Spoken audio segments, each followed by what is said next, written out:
നമസ്കാരം. Media vision വാർത്തകളിലേക്ക് സ്വാഗതം.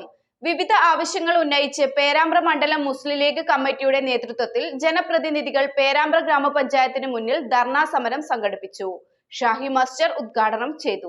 തദ്ദേശ സ്ഥാപനങ്ങൾക്കുള്ള ട്രഷറി നിയന്ത്രണം പിൻവലിക്കുക, ഒഴിഞ്ഞുകിടക്കുന്ന തസ്തികകൾ നികത്തുക, അധിക തസ്തിക അനുവദിക്കുക, നിലാവിലൂടെ തെരുവുവിളക്ക് പദ്ധതി അട്ടിമറിച്ച സർക്കാർ ഫണ്ട് തിരിച്ചടക്കുക, മസ്റ്ററിംഗ് വൈകിയവർക്ക് 5 മാസത്തെ പെൻഷൻ തടഞ്ഞ നടപടി പിൻവലിക്കുക തുടങ്ങിയ ആവശ്യങ്ങൾ ഉന്നയിച്ച് ജനുവരി 24-ന് സെക്രട്ടേറിയറ്റിലേക്ക് മാർച്ച് നടത്തുന്നതിന്റെ ഭാഗമായാണ് പേരാമ്പ്ര ഗ്രാമപഞ്ചായത്ത് ജനപ്രതിനിധികൾ പഞ്ചായത്തിനു മുന്നിൽ ധർണാ സമരം സംഘടിപ്പിച്ചത്.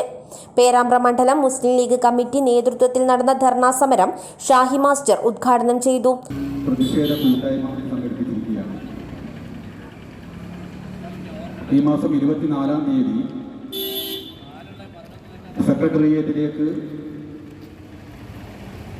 ലോക്കൽ ഗവൺമെന്റ് മെമ്പേഴ്സ് ലീഗ് സംഘടിപ്പിക്കുന്ന മാർച്ചിന്റെ മുന്നോടിയായിട്ടാണ് ഇന്ന് തദ്ദേശ സ്വയംഭരണ സ്ഥാപനങ്ങൾക്ക് മുമ്പിൽ മുസ്ലിം ലീഗിന്റെ ജനപ്രതിനിധികൾ ഈ ഒരു പ്രതിഷേധ കൂട്ടായ്മ സംഘടിപ്പിച്ചിരിക്കുന്നത്. കേരളത്തിലെ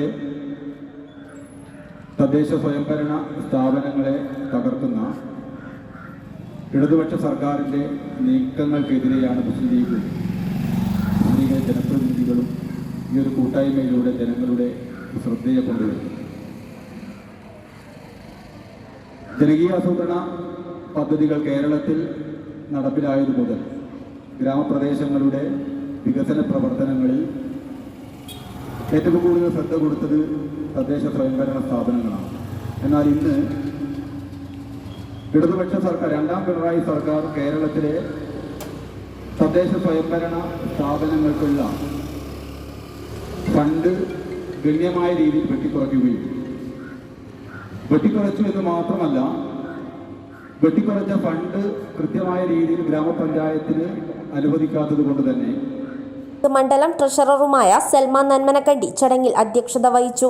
പഞ്ചായത്ത് അംഗം അർജുൻ കറ്റ്യാട്ട് സൗഹൃദ ഭാഷണം നടത്തി. Puthukkudi Abdurahman, block member PT Ashraf, CP Hameed തുടങ്ങിയവർ സംസാരിച്ചു. പഞ്ചായത്ത് അംഗവും വനിതാ ലീഗ് വൈസ് പ്രസിഡന്റുമായ റിസ്മിന തങ്കേക്കണ്ടി സ്വാഗതം പറഞ്ഞ ചടങ്ങിന് KP റസാഖ് നന്ദി പറഞ്ഞു. News bureau, media vision.